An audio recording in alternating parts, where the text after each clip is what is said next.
Click the link in the description for your free AMSOIL catalog.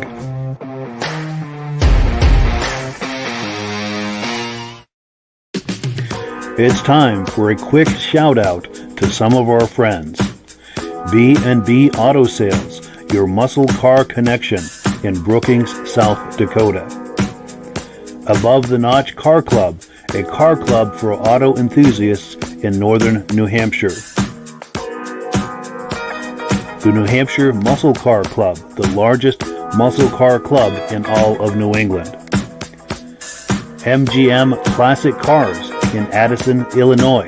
Visit mgmclassiccars.com today. Beach Hill Automotive in Bethlehem, New Hampshire, specializing in the repair, service, and towing of muscle cars and classic cars. Absolute Auto Body and Collision Repair in St. Johnsbury, Vermont. And lastly, I am your independent AMSOIL dealer. Click the link in the description for your free AMSOIL catalog. And last but not least, if you decide to advertise with the Muscle Car Podcast, this could be part of your advertising message. Well, good evening and welcome to the podcast. I'm really glad you're here. Now, I have a robust lineup of muscle car entertainment on tap for you tonight.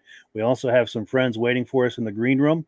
We'll be bringing them on in just a moment. But before we get into all of that, I want to make sure that everything is working properly.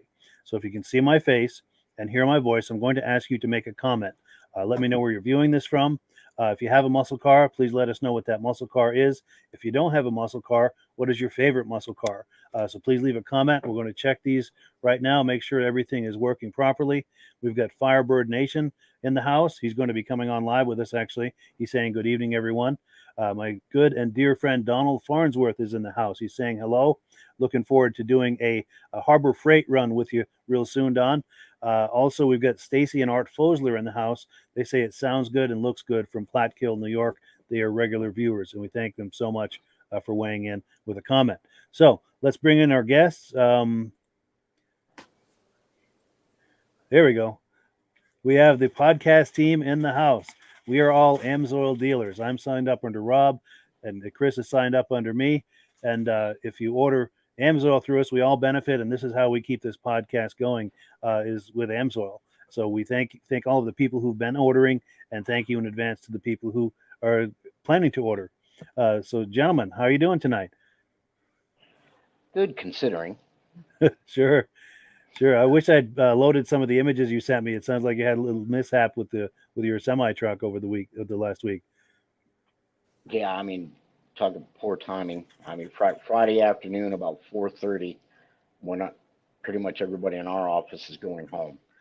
So it was a mad scramble to get a temporary truck and get back over here to the home terminal to get a loaner. Yeah. And waiting for all the appraisals to come through now, but it didn't sound pretty, both in preliminary estimate and what they're thinking on the repair to do. It could be as far out as a year. Wow. Before it's completed, due to parts inventory and what they may have to do to it. Sure. So. Wow. Well, I hope they can get that resolved as quickly as possible. Now, Rob, how are you doing tonight? I'm doing pretty good. Been busy doing a lot of shows lately, but now that the heat's starting to break, hopefully it'll be more enjoyable if they're doing them. Yeah, for sure. I was on the asphalt. The asphalt's so hot. Oh. Yeah, for sure. I was at a car show over the weekend. I was having a great time, but after a while, that sound was really starting to get to me. I had to pull the plug. But so I know what you mean. And then I think you mentioned you're going to some drags in a week or so. Yeah, up in a place called Grand Bend. It's a big event, and we're taking the vintage snowmobiles up with us. And we're in a motorcycle, car, and snowmobile classification we're running. So nice. That sounds like a great time. Fun. Cool deal. Cool. So let's get right into the first video. We're looking at item number 1 here. This is some footage from 2019. This is a car show in Prescott, Arizona. And this footage comes from the Cars Plus YouTube channel. Let me get that queued up here. We're going to take a look, and we'll catch you on the other side.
back, Mike.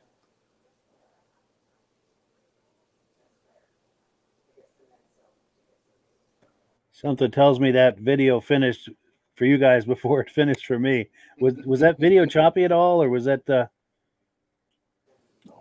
was smooth on my side. Wow, okay, because I was watching it on my cell phone. On my cell phone, it's still going, but yeah, that footage comes from the Cars Plus YouTube channel with Prescott, Arizona, a car show out there. Was there anything in there, Chris, that caught your eye? The Studebaker right there in the very beginning, for sure, and then the Chevy truck at the end. But the Studebaker's thing, I can remember a old pickup truck my dad had when I was a kid that we used to ride around in. That wasn't pretty to look at, but bolt tough. I mean, you couldn't stop it. Nice, the tank. Yeah, I mean, he'd drive that place. People, you need four-wheel drive it up there, and maybe you do. And we drive that thing up in the mountain, come down with a load of firewood, and they'd just be puzzled. How we got up there. I don't know. Nice. I was a kid. I don't know. Dad drove it up there. We loaded wood and we drove it down. Sure, sure. How about you, Rob? See anything interesting in there? Oh, I like the nose on the Studebaker there. That's a unique looking car. But 2 times on there, I seen a car called a Metropolitan. And my Yeah, sister's asking me to look for 2 years now for one to go yard selling with. I don't think she realized how small of a car the Metropolitans are. sure, sure. My sister wants me to find her one just to go yard selling with on Saturdays. Nice. Now, is that a Studebaker? Is that got that similar front end to that the Studebaker we saw there? Yep. Yeah, nice, nice. And I think we lost Chris. Hopefully, he'll come right back on here. I'm looking to the side here. I've got a cell phone I'm looking at on the side, and it's probably a 30-second delay. But hopefully, he'll catch up with us here.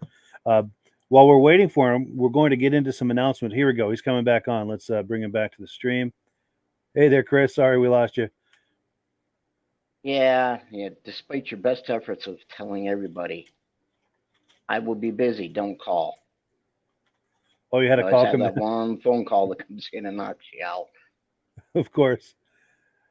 Well, cool. So we are on item number 2 at this point. We've got a few quick announcements to make. We're also going to give Chris in a moment an opportunity to talk about Firebird Nation as well as another podcast that he's involved with. But let's go through some quick announcements here. We had some good friends on week before last. They're doing a Westville car show, or a car show in Westville, Oklahoma on August 22nd. If you happen to see that podcast we did on July 27th, tells you all of the details about that event. It looks like it's going to be a great time, and we wish them the very best of luck with that. And we give a shout out to Gayleen and Brian who were on here. We also have our good friends in Billerica, Massachusetts, the Road Rebels Car Club. They do a car show and cruise night every Tuesday night from 5 p.m. to 8 p.m. May through September. It's a great time. 14 Webbrook Road in Billerica, Massachusetts. Also, the Corvettes of South Florida Car Club. They do a car event every Wednesday night. Corvettes, exotics, muscle cars, from 7:30 to 10:30 p.m. What else have we got here? We've also got the the car. Let's actually do this. Let's give because I noticed Rob is not quite ready to talk about MSOIL, so let's give Chris a chance to talk about the Firebird Nation Car Club. If you maybe give us like a 1 or 2 minute blurb on what's going on with that. Yeah, it's was an international car club. They had a website and everything. They still do have a website. We created a YouTube channel here a couple years ago. I got nominated into the president's chair, so try to bring it a little more new age. It's pretty much open to anybody that is a Firebird enthusiast, and the club's there. I started a YouTube channel of the same name, Firebird Nation, to try to do some things. There's some videos on there, the cars we personally have, and then idea was to do some shows or see a Firebird out somewhere in my travels, and do a highlight on the video, the car in the video, and put it up on the channel. And then COVID hit, so kind of put a snafu and everything. But Yeah, we're hoping to get back into that. good. Then it's there's a Facebook page as well as a Facebook group of the same name. And the website's still active. They used to have a chat room in the website, but the conglomerate that bought out the actual website, they shut the chat room down. So unfortunately, we lost that. Gotcha. So we're, the club, as far as the club itself has its own charter and everything. So we're looking to either do our own website or some sort of a chat room type thing to try to get more activity amongst the members like it used to be, because it was nothing, when the chat room was active to have 100 members in there at one time, Yeah. just Nice. talking back and forth and sharing the community. And it's just anyone has a love for the bird. I mean, how can you not love them? Yeah, for sure. My favorite is the second generation. Yeah. Which, obviously that's when I grew up, and a few of the movies that come out that had them in it. So it's not hard to impress a young kid with, loud exhaust, smoking tires, and big blocks under the hood, right? Absolutely. Yeah, I was always impressed by the Smokey and the Bandit car. Well, cool. And there is a link in the description, I believe, to your Firebird Nation YouTube channel for anyone who might want to check that out. We're going to take a comment or two, and then we're also going to have a quick moment about AMSOIL. So we've got our dear friend David at Alaska Railroad saying hello to Mike, Rob, and Chris. Glad to have him on. And we've also got someone on Facebook saying there's no sound. So if that is still the case, oh, really? So Rob says he can't hear us either. Oh, boy. All right. Now, Chris, can you hear me okay? Can you hear everything? Yeah. Okay. I'm So Rob fine, can't hear anything. Oh, boy. Okay. So Rob can't hear us, and I'm not sure what to do about that. I'm playing with the microphone settings on this side. Oh, is it better, Rob? You can hear me okay?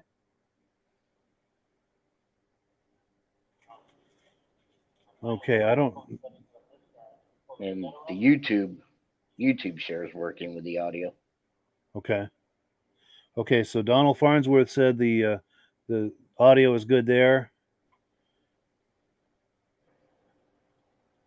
Okay, and Ms. Formula 71, I think that's a friend of Chris, says loud and clear. David from Alaska Railroad says he can hear us. And all right, so I don't know, Rob, if you're still having trouble hearing us, maybe try the settings on your device. I don't know, or maybe check the how your headphones are plugged in. Maybe that might have something to do with it. But let's do this. While we're waiting to resolve this, I'm going to I see Rob's adjusting his audio. Let me send him a quick message. And actually, let's do this. Let's roll a video, and we'll try to get this sorted out on the other side. I'm going to do a shout out and then a quick video, and I'm going to message Rob here on the side and see if we can get this worked out. It's time for a quick shout out to some of our friends. B&B Auto Sales, your muscle car connection in Brookings, South Dakota. Above the Notch Car Club, a car club for auto enthusiasts in northern New Hampshire. The New Hampshire Muscle Car Club, the largest muscle car club in all of New England. MGM Classic Cars in Addison, Illinois. Visit mgmclassiccars.com today.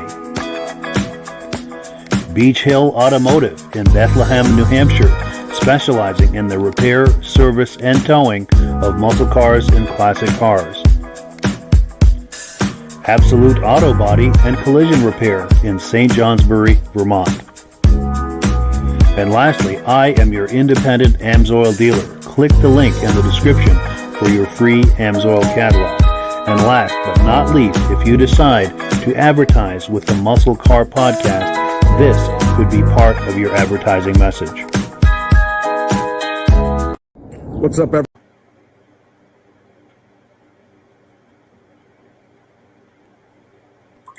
What's up, everybody? Earl here, coming to you from MGM Classic Cars in Addison, Illinois. MGMClassicCars.com. Check it out, 1969 El Camino.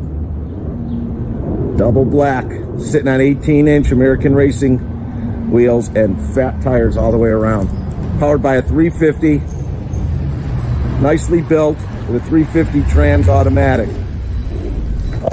Great stance.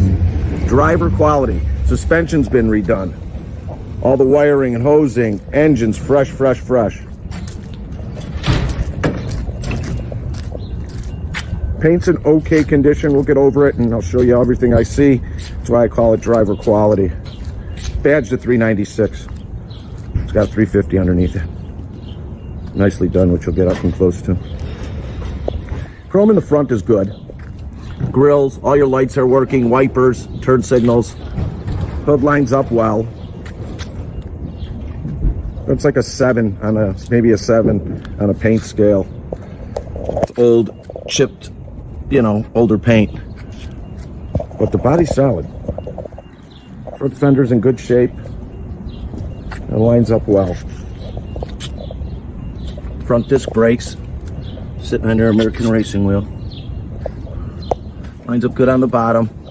And all the way from the quarter to the door.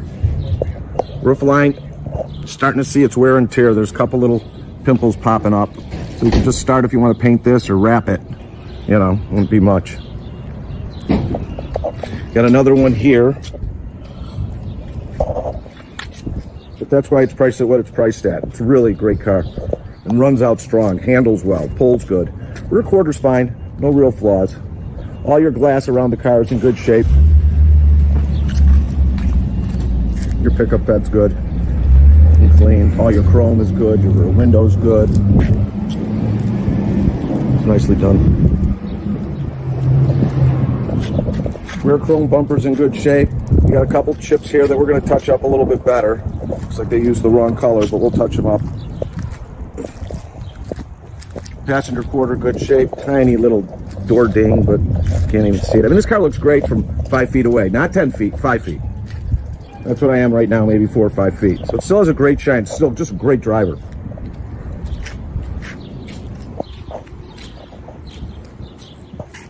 This is a beautiful car. Now let's check out the interior. It's really clean as well. Your dash pad is good.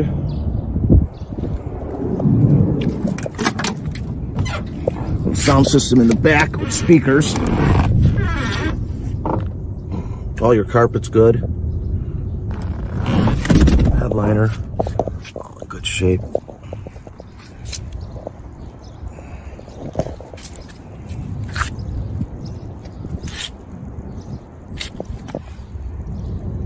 All your original welds are in there.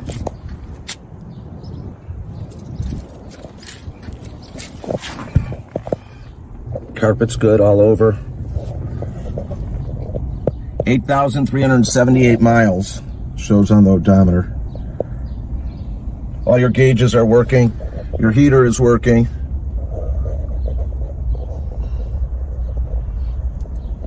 Nice and clean inside.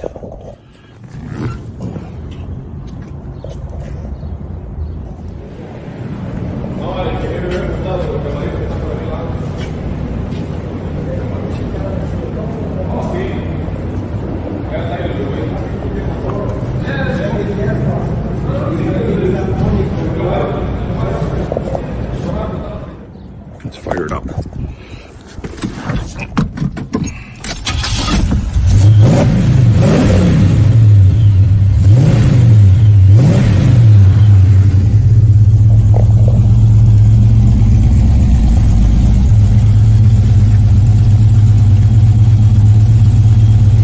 A lot of tire.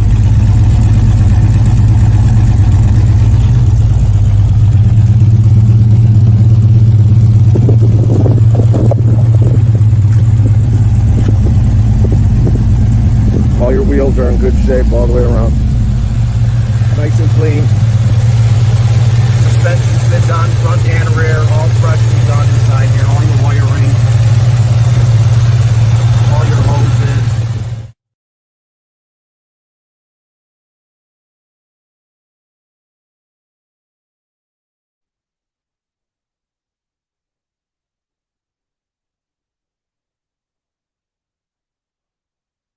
Oh, yeah, we're played with difficulties tonight, technical difficulties. For some reason, that video started over again, but I think we've resolved our audio issues during the video. Rob, can you hear us okay?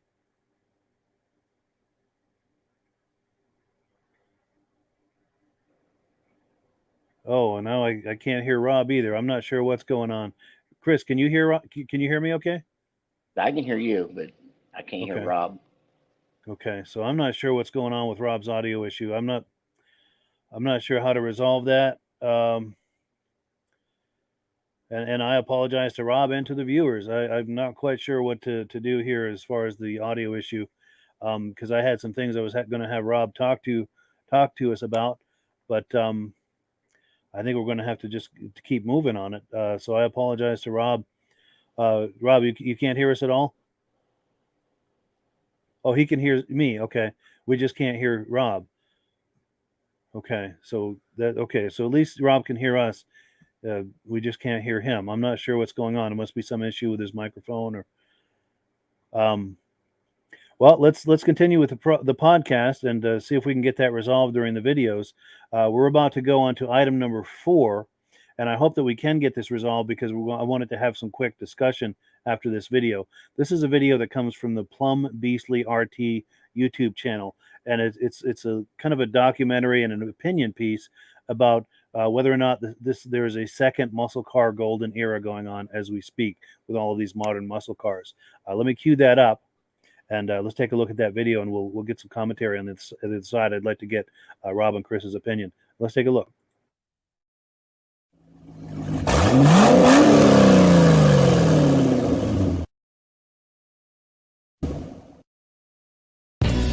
Over a period of about 10 years, from the mid-1960s to the mid-1970s, Detroit was producing V8-powered rear-wheel drive 5- and 6-passenger two-door coupes, along with their smaller and equally powerful siblings known as pony cars. This period is now commonly referred to as the golden era of the muscle car. All of the American manufacturers were eager to get in on the action. Between the competition of the high-banked ovals of NASCAR and the quarter-mile shootouts of the NHRA, no manufacturer would be outdone. This frenzied competition between the manufacturers and their fans alike inevitably led to the golden age of the muscle car. A time when loud and angry muscle-bound metal machines ruled the streets of America. But as the saying goes, all good things must come to an end, as did the muscle car. As the gasoline crisis and emission standards hit the United States, these muscle-bound beasts were replaced with low-horsepower, underperforming practicality. Throughout the remainder of the 1970s and into the early 80s, the muscle car was virtually extinct. Chrysler filed bankruptcy, and much smaller, 4-cylinder, front-wheel drive, fuel-efficient cars took center stage to compete with the Japanese market. But all the while, General Motors and Ford managed to keep their pony car war alive with the Camaro, the Trans Am, and the Mustang. Though they were a far cry from the menaces of the street that they once were, they were enough to keep the competition and rivalry among their fans alive and well and wanting more. As Mopar fans, we were left with the iconic General Lee to remind us of what once was. We were teased by magazine covers touting the return of the Dodge Charger and the Plymouth Duster, only to find that they were just another front-wheel drive 4-cylinder hatchback. From the mid to late 80s came a glimmer of hope among muscle car fans. Once again, thanks to NASCAR, with the redesigned Monte Carlo SS, Oldsmobile 442, Buick Grand National, and Ford Thunderbird. Meanwhile, Chrysler continued pedaling in front-wheel drive 4-cylinder turbos well into the early 1990s, including joint ventures with Mitsubishi with the Dodge Stealth and the Dodge Conquest. As the 1990s rolled in, so did the muscle car dream-crushing front-wheel drive 6-cylinders, and they rolled in droves. With the end of all rear-wheel drive V8-powered coupes, even NASCAR had to resort to drastic changes, allowing 4-door family sedans and eventually even Toyota. From the early 1990s to the early 2000s, Mopar began producing the Viper, as well as introducing us to a vehicle whose ridiculously throwback appearance could only be rivaled by its ridiculously low horsepower in the Prowler, eventually making their way back into NASCAR. Meanwhile, the pony car war between General Motors and Ford raged on. Though there were flashes of V8 brute force power in family sedans such as the Impala SS, the quintessential muscle car remained dead for more than 15 years. After Mopar's return to NASCAR, they found that the sport had dramatically changed. Manufacturer identity has now taken a backseat to sponsorship money. No longer could a brand prove its dominance on the racetrack, so Mopar put its dominance where it belongs, on the street.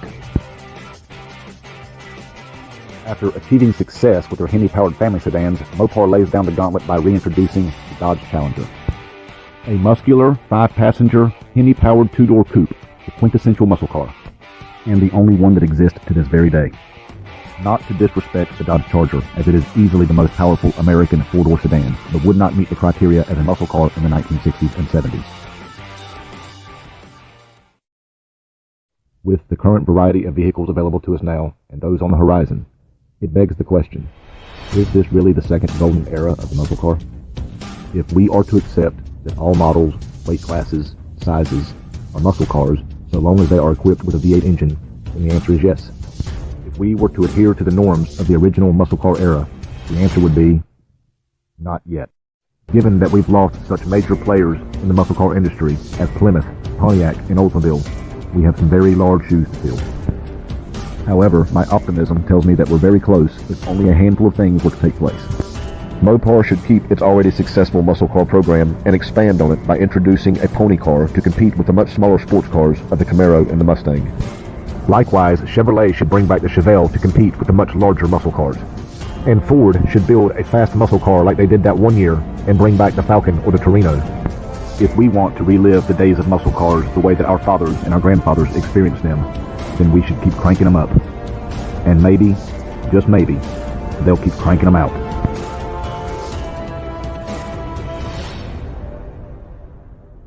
If you enjoyed this video, please hit the thumbs up, comment, and subscribe. So we are back, and thank you so much to the Plum Beastly RT YouTube channel for that footage. Let's see, is the audio, how are we doing with the audio, Rob? Are we doing any better? Oh boy, so he can hear us, but we can't hear him. That's frustrating. But yeah, I'm so sorry, Rob, because I was really hoping to get your opinion and feedback on that video we just saw. Chris, what is your thought on that? Are we in a second muscle car golden era, or do we still have further to go to be there? As far as the current mix of vehicles that are out there, I think we still got a ways to go.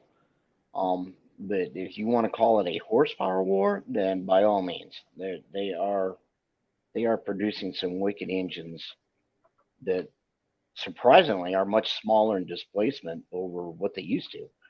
Yeah. And getting more power, more reliability. There's only a couple of cars that they've produced that I think harken back to the muscle car era that you can look at it, it's like you can immediately identify like its grassroots or its bloodline. Some of them are just a flop in the dark, but there's not enough mix in the market for me to say that it would be another golden era for muscle cars, because we need more models. And there's maybe three or four that you could actually say are of the lineage, like the muscle cars were, but they're definitely a horsepower war for sure. From the gasoline engines they're producing, straight into the diesels, the pickup trucks and that. They're, even little stuff. It's some of the four cylinders with the turbos and that they're doing today are, crazy power. Yeah. I actually had when the truck was broke down last year, I got an ordinary Jeep, little four cylinder. I didn't think anything of it till we got it and started on the trip, went out the highway and found out that it was turbocharged. And it's like, okay, let's go find some mud. It's a rental, right? It's insured, but we never did get a chance to go off road. But I was surprised. That thing had, it had as much power as what one of our Firebirds do, and pulled down 40 miles to a gallon doing it. Yeah. Which was, which sadly doesn't say much for some of the Firebirds we got, but they're late 70s, emission choked, underpowered, all duty emissions, and the time and the age. Yeah. It's what you had to deal with. Sure. And I'll ask any viewers too. Good question. And I'll answer that in just a second, but I'll ask any viewers who happen to be viewing this, what is your take as a viewer?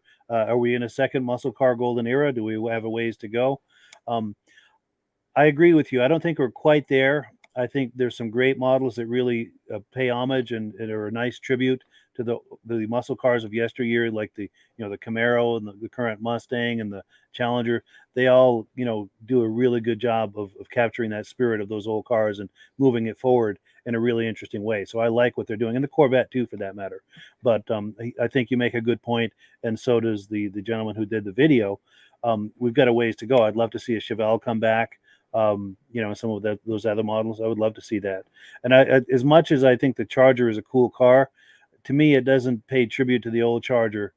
No, not as a four-door. No, I think the really dressed up hot rod one is pretty cool, but I'd love to see a two-door and have it be more like the old Charger. We do have some comments coming in. Let's see. Here we go. Stacy and Art Fosler says he'd love to see a new Chevelle. And of course, Art has that really cool Chevelle we had on here a few weeks ago. And he also says, yeah, not yet.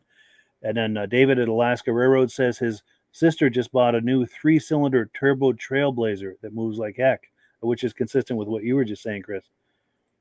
They're squeezing a lot more horsepower out of these smaller engines with, the turbochargers and things like that. Which that's something to be said as well. But how are we doing with the auto, Rob? Yeah, I guess we still can't hear Rob. But go ahead, Chris. What were you going to say? I was going to say the innovations are doing. I mean, smaller displacement, multi valves, the valve geometry as far as being able to shut down, or vary the opening in the way that they have them now with the computer controls. To you optimum power to across the whole RPM range. It's just and the transmissions 10 years too. ago. Yeah, even in the transmissions, I think we're up in the eight speed automatics, and a lot of even your standard car, which makes for a lot quicker acceleration, and then a couple overdrives on top for fuel economy. Yeah, and a lot of those modern automatic transmissions, as long as you have your foot in it, it'll hold the gears it'll stay in each gear longer than you normally would to squeeze that much more power out of each gear. We're getting another comment coming in. I bought a new Mitsubishi 2 years ago. Has one of the constant velocity transmissions, and you do not feel that shift at all. It's real smooth, huh? Yeah, I mean it's a similar principle like they have with the snowmobiles with the drive clutch and the driven clutch. Yeah. But you don't. It's just straight. Like a snowmobile or some of the 4-wheelers of that design. You pin the throttle and it's just straight acceleration, and you never feel it go through its ranges where however it changes in itself. It's really surprising. Yeah, it's just, and I can attest the car moves in prison time mode if you have a straight enough curve. I have tested it. We won't say a word. And I run out of straightaways where I had to slow down, but it was deserted like 3 o'clock in the morning. Sure. 4-lane highway, basically an interstate, but just has a real long straight stretch where these two tuners went by me like I was flat sitting on rocks. Like, well, let's see what the new thing has under the hood and we'll do. But I was surprised where I ended up with it. But it never, you never felt it at all. It was just straight line acceleration the whole way through. Nice. Now, Rob, any luck with the audio, Rob? Oh, wow. So he can hear us, but we can't hear him still. That's a real bummer. Sounds like his mic's on mute for some reason. Yeah, or maybe I'm not sure what to think on. Maybe the settings on his mic, or if you can hear me, Rob, try getting off the podcast and then coming back on again and see if that resets things. And then meanwhile, we're going to take a look at another video. We're on item number 5. We're on item number 5. I was at a car show this weekend. It was let me pop the graphic for it. It was the 38th annual International Car Show in Newport, Vermont, and this event is put on by the Cars of Yesteryear Car Club, which I'm a part of, and they're right here in the area. But I was walking around getting some footage, and there was a gentleman there who had a '69 Bonneville Thunder Wagon. So let me cue up that video and let's take a look at that. So if you go on Google and you I'm Tony Cody, by the way, the owner of the '69 Thunder Wagon. And if you Google Thunder Wagon, you'll see this car come up as a Hemmings article, and you can get this sign right here is everything that Hemmings wrote about the car. This car is one of 2,200 and change made, and there's less than 200 of them left. Wow. So, and they're probably not in this condition. Yeah, I wouldn't think, yeah. So I bought it as is. The only thing I've done to it is put the Kreger wheels on it. Yeah. That brings back memories of back in the day, riding in the back of a station wagon as a kid. And this model actually has got a 428 in it, which was on the rare side too for them to put a 428 in a wagon. So. Yeah, those Kregers look nice. I'm hinging go ahead, yeah. I'm hinging on the idea of it probably in its day was a family wagon for a funeral home. Oh, sure, yeah. back when they did funerals respectfully, Yeah. they had a couple, 2, 3 cars, and this would be probably to carry the family. Yeah. So that's my guess. That makes sense. It looks like, yeah. And it holds 9 people. 9 people. That would make, yeah. You know. That's very plausible. And there again, only making 2,200 of them would speak for itself, I think. Yeah. Yeah. So the whole thing's been redone. It's got 35,000 miles on 428 rebuild, right down to the crank, and I believe it was board 30 over. So it's got all the power it needs. Yeah, I bet. You know, so it goes well. Yeah. Gets 14 miles to the gallon with the air on or with the air off. It doesn't matter. So it's a good unit anyhow. Yeah. So that's Very cool. I'm gonna come around this angle here. That's what we got here. Actually, I'm going to do a pull out. The Bonneville is rare for something like this. And this car's also got 34 options. 34 options from the factory. Yeah. Actually, you can see it here. I don't know if you can. Oh, yes, yeah. And the sticker price was $62.15. Wow. It's even got an 8-track player in it from the factory. Nice. Which works. It works, yeah. It works. Yeah. Nice. I'm going to get a shot of your tag, too, here. Yeah. 428 4-barrel. That's what the 4 means? Yep. Yeah. Ladies and gentlemen, somebody You get a wide shot here, too. a white blazer out in front of the gate out here, and nobody can drive in and out. We need that white Yeah, if you could back up just a little bit. please. Cool, thank you. There we go. Whoever owns the white blazer out here, That's the angle right there. front gate, please go and move it. It needs to be moved so people can get out. And then I'm going to get the interior, too. Anything about the interior to talk up? Or? It's all original as far as I can tell. Yeah? I'm probably going to go custom in some point of its life because it needs a little help here and there. But, Sure. And I've got to, if you go look at my 57, you can see what I mean by custom. Sure. The work that the guy does. Yeah, yeah. It's pretty impeccable. Number 39, number 39. Of course, when we say custom, it would be off the charts for sure, Nice. especially with that much room to do his work, you know. Sure. What's John's last name? Bates. I just remembered.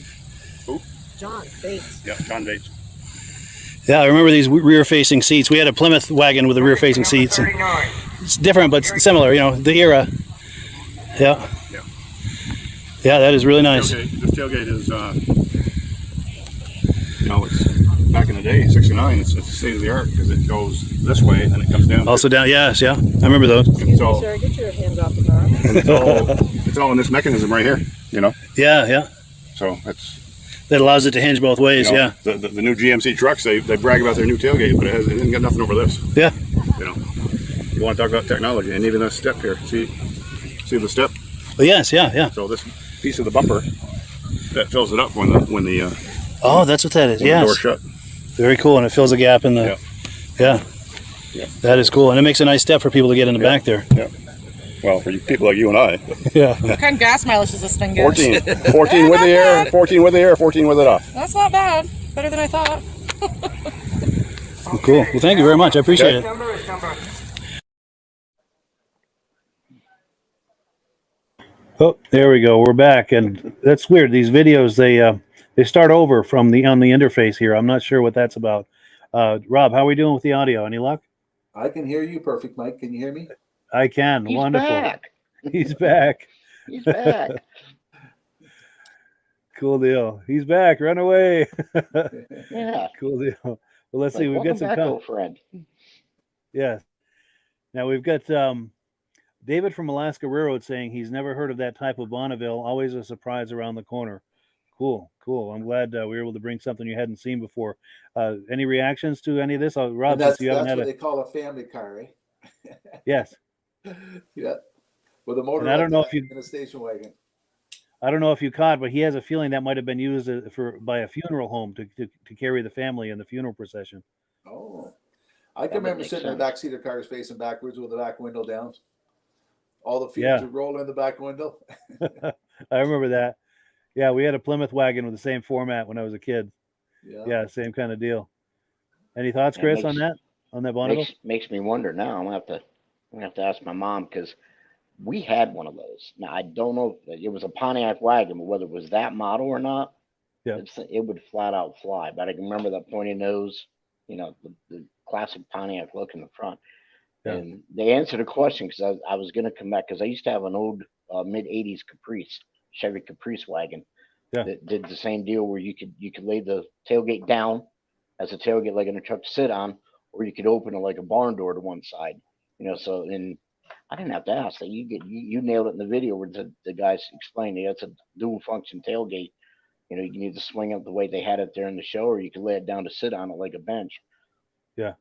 And I've never seen the bumper like that before. Yeah, with that slot, that was pretty cool, isn't it? Now, Yeah. it'd be interesting how that if she folds it down, does that just fold into the notch as well?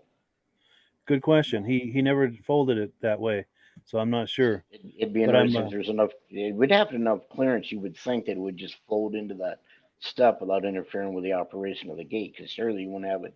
You'd have to take that piece off to fold Yeah. it one way and have it on to swing it open. Yeah, for sure. I'm probably going to see him this coming weekend. He and I were talking. We're probably both going to go to the same car show this coming weekend. And if I run into him and the car is there, I'm going to ask him for a little demonstration on that and maybe bring you a follow-up on a future episode. That would be cool. Yeah. Now, since we've got Rob back, which I'm very happy to see and even more happy to hear, we did miss a section, and I was waiting for Rob till we had him back to do it. We're going to do the AMSOIL deal of the week. I'm going to pop the graphic on the screen if you wanted to talk that up, Rob. Sure. Every month, AMSOIL has a package for the preferred customers, where if you buy so much, they throw in a free prize. And this time it's a 3-pack of the funnels and also 6 nylon gloves. So if you buy $75 worth of AMSOIL, they'll include that in the package and they'll ship it right to your house. But if you become a preferred customer and buy it, you get the better deal. You save 25% on the product. You buy $100 worth, you get free shipping. On your birthday, they give you a gift. If you buy so much product, they give you a $5 rebate. And it's worthwhile being a preferred customer with the amount of money you save on the products. Yeah, it's a sweet deal. And, of course, our guest tonight, Chris Crandall. Chris is signed up under me with AMSOIL, and I'm signed up under Rob. So Chris's ordering information is in the description. His dealer number is on the screen. So if you order through Chris, all three of us benefit.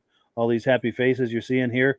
And this is how we pay the bills with the podcast, is with AMSOIL. So if you like this podcast series, it's a wonderful way to support what we're doing here. And all three of us that you see on the screen here, we all benefit. We consider ourselves the podcast team. Cool deal. Well, cool. Let's see what else is on the agenda here for tonight. We're on item number 6. Now, a few weeks ago, 2 or 3 weeks ago, we watched some footage. There was a Just for Corvettes event, Corvettes only.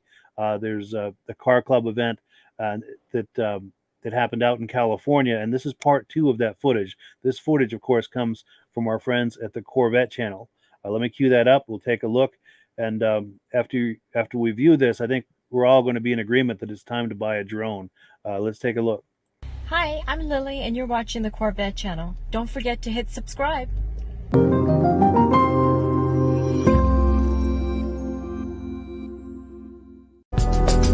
Silent, cool and clean on this groovy scene. Sharp as I can be, mellow, smooth and free. Been working hard all day. Tonight I'm ready to play. Feel like king of the land. Grooving is my plan. I said, night. Turns me on. I said, night. In a groovy town. Yeah.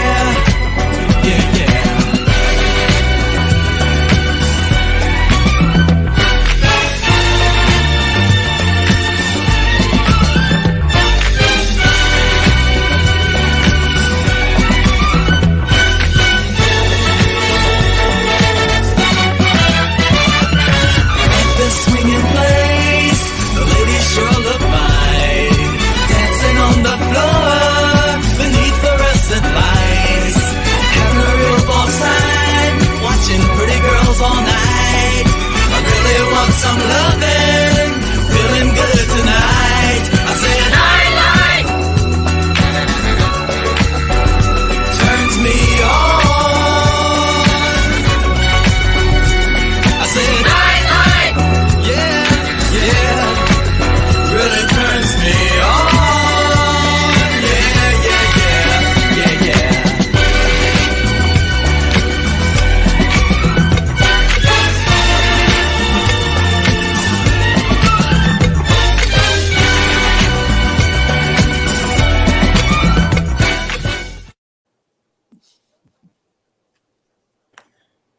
That's strange with this interface. The video looks like it's continuing to go, and then it starts over. It's kind of weird. I don't know what's going on, but yeah. What do you guys think? Is it time to buy a drone? Have the acquisition done. I just need to learn how to fly the thing. I've Nice. had one successful flight the day we got it. Well, I hope they ain't watching. Sorry, honey. I figured out how to get the phone and the controller, the app downloaded, the camera to work. Took some great pictures across to her sister's like dining room / kitchen and front room, Yeah. and somehow figured out how to launch it because it went straight out the table right up into the chandelier. Oh. Didn't hurt nothing, but they are very well off with their own business. I mean, their house is like $1.5 million, so you Wow. can imagine what the chandelier would be worth. Yeah. We have a lot of restrictions up here with people that own them. If there's playgrounds nearby, you can't fly them. If there's people in the yard, you can't fly them. You can't be near airports. You can't be near traffic, and because so many people have crashed them. Yeah. Yeah, so they make us get a license to want to fly it. Yeah, and a lot of privacy considerations as well. You don't want to be eavesdropping on people. And yeah, it's funny. I A know few years ago, we have a bunch of restrictions. I'm not sure what all they are. I'm sure around the airports is one for us down here as well. And Yeah. I almost think you may have to have some kind of a license to actually operate one, possibly. I'm not sure. Yeah. I need to look into that as well. We had some little kid soccer game going on one time, and the guy crashed it in the middle of the soccer field. Didn't go over well. Yeah, no doubt. Interrupted the game. Yeah.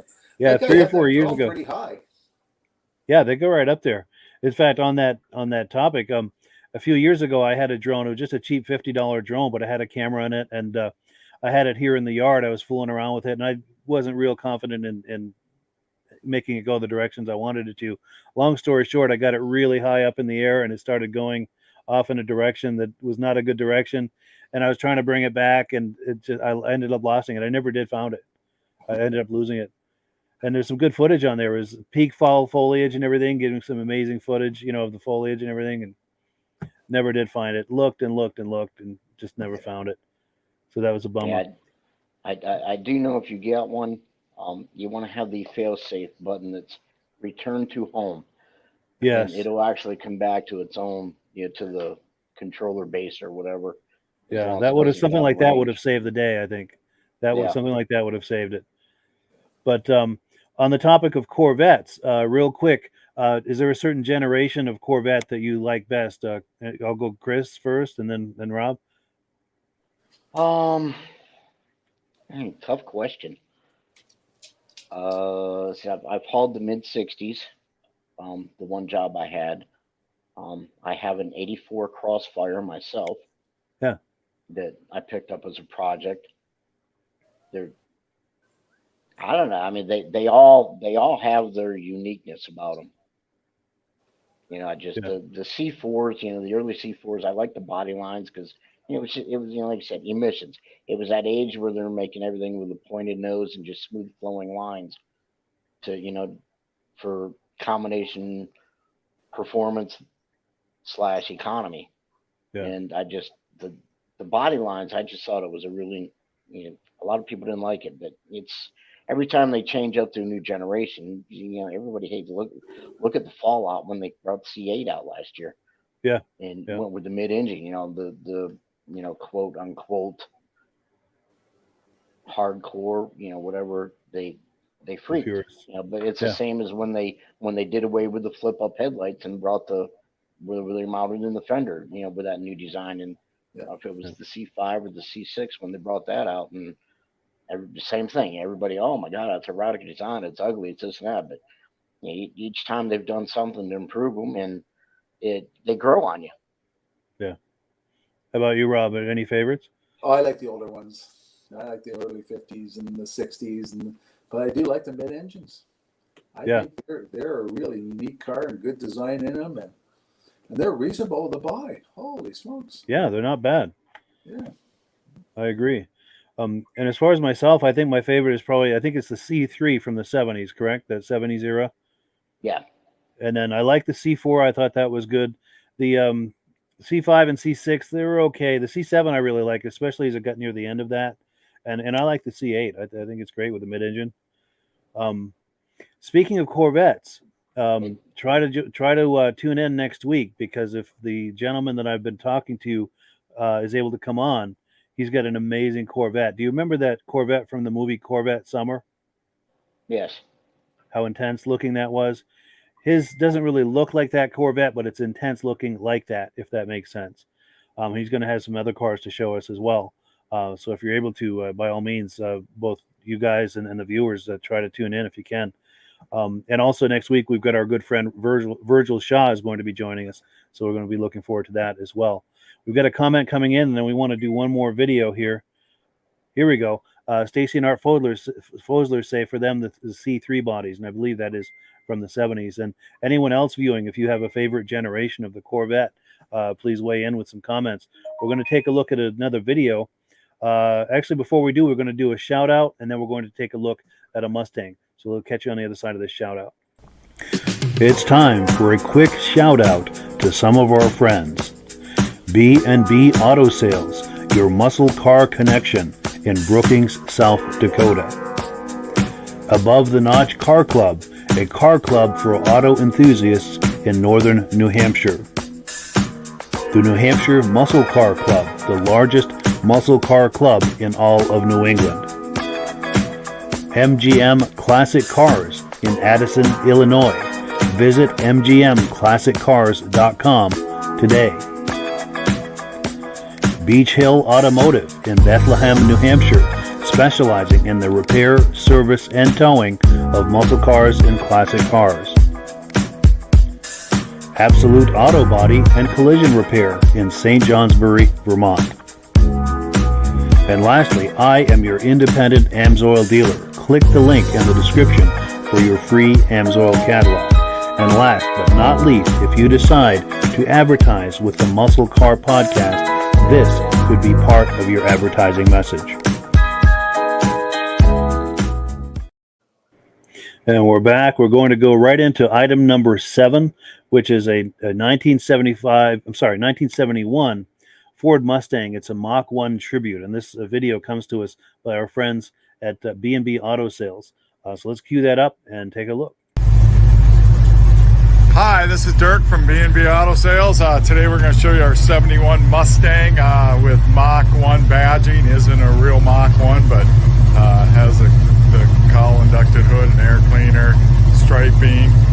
Really nice driver quality car. Keystones on it, got good tread on it. Bought it. It's come from a guy here in South Dakota from his collection. Bought 5 cars from him. You can see by the pen, that's how you can tell it's not a real Mach 1, but nobody will know. You can buy it for a lot less money than a real Mach, and it looks just like a Mach. So, car's in excellent shape, got good quality paint on it. Here you can see some shine on it. Not going to tell you it's going to be a show winner, but it's a real presentable car. Not a lot of issues with this car. Interior's all good. Been redone, runs good. Motor, tranny, been rebuilt according to the previous owner. And then also put a posi rear end in it. Stereo system in it. Like I said, no issues I see anywhere on the interior. The exterior, for the most part, is nothing that's jumps out at you. One little spot that I'll show you here. I got it running because it's actually 0 out. So I guess there's 2 spots. There's a spot, crack in the paint right there. A little bit of debris in the paint, just some dust here and there. I mean, a good wet sand would take care of most of that if you were a perfectionist. But I wouldn't do anything with the car. I just drive it. There you can see some stress in the paint right there on that door. So them are really the only 2 spots I seen that were anything that was bad. So I got a little scratch in the windshield because of some time at one point in time a wiper wasn't fixed. But very presentable car. You can hear it running now, but I'll do a video of it up close on the engine and showing everything that works. So, got any questions? Give me a call, 605-695-7391.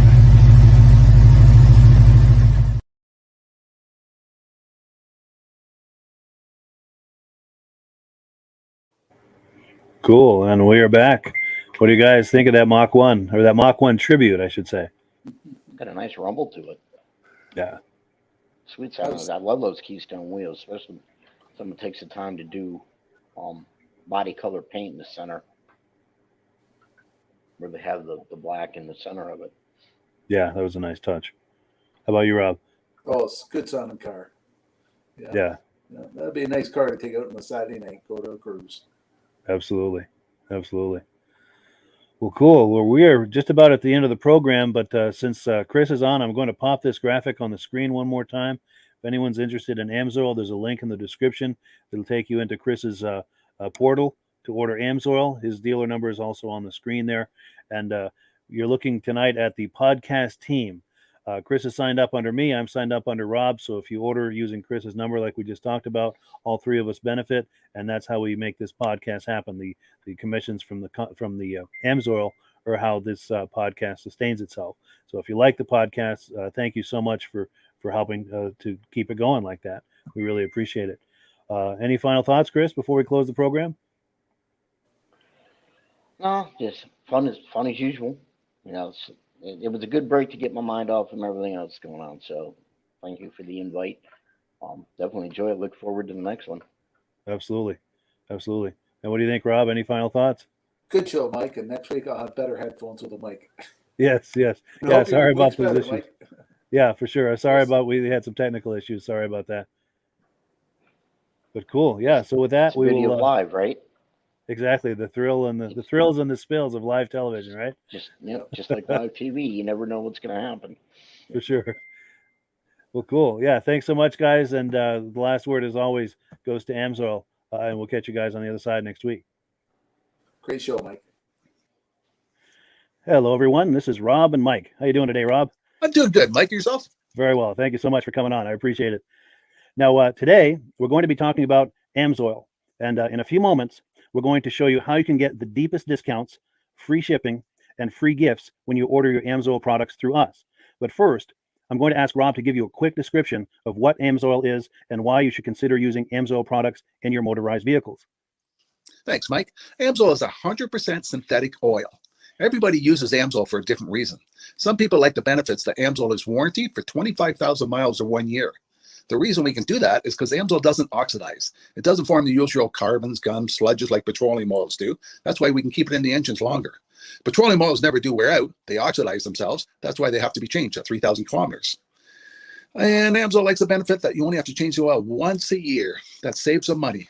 Some of the people like the benefit of Amsoil is it's a slipperier type lube. By having a slipperier type lube, it cuts down friction and drag. By less friction and drag, engines run 20 to 50 degrees cooler, better gas mileage. Now, Amsoil says 25% more protection than the industry requires is in the Amsoil bottles. My average customer gets about 10% increase in gas mileage. That's a big savings. Yeah. And by cutting down friction and drag, for every 10 degrees you cut down the friction and drag, doubles the life of the engine. So by having the engine run cooler, it makes it last longer. Some people like the benefit of the range of the Amsoil. Amsoil's flash point is 425 degrees, and it pours at 50 below zero. Wow. If you ever tried petroleum oil when it's 10 below, it turns to honey. And in the summertime, petroleum oil thins out, and once it thins out, that's when it starts breaking down. So Amsoil is an all-season oil, can give you better gas mileage, longer engine life, less maintenance. It ends up being cheaper over a year's time running Amsoil than it is petroleum oils. That's amazing. That's amazing. And Amsoil is available for pretty much any motorized vehicle, anything from lawn equipment, cars, trucks, boats, ATVs, motorcycles, snowmobiles. Yep. And a lot of people phone me up and say, well, what's the benefit of our gear lube? Exactly what I told you about the engine oil. It pours in cold weather, it runs cooler, makes the equipment last longer. And they say, well, what's the benefit of the small engine? Same thing. Makes the engine run cooler, last longer, better performance. So it saves on all the applications that Amsoil has available. Wonderful. So yeah, let's talk now. Hopefully this has convinced people to think about maybe joining us in the AMSOIL experience. Let's talk about some of the discounts and free shipping and how that all happens. I'm going to pop a graphic on the screen, and yeah, by all means, if you want to talk people through how this preferred customer program works. AMSOIL has a number of different programs. One of our main ones is a catalog customer, where somebody can order directly out of our catalog. If they order out of the catalog, they order $100 worth, AMSOIL will ship it right to their house. But our best program is our preferred customer. For only $10 for 6 months, you become a preferred customer. You save 25% on all the product. You order $100 worth, they're going to give you free shipping. You don't have to order a whole case. You can mix and match. Say you want 4 bottles of small engine, 7 bottles of 5W30, and a couple of gear loops. You can mix and match. You can order 1 bottle at a time if you want. There's no minimums, no maximums. By being a preferred customer, you save over 25% on all the products you're going to buy. AMSOIL sends you extra gifts, a $5 gift certificate on your birthday, $5 when you renew your account, and stuff like that. So it's a good way to save on some of the products you want to buy. For sure, for sure. Yeah, it's an incredible value, and this is the deepest level of discount that anyone can get when ordering AMSOIL. Is that correct? It is. It is. Wonderful, wonderful.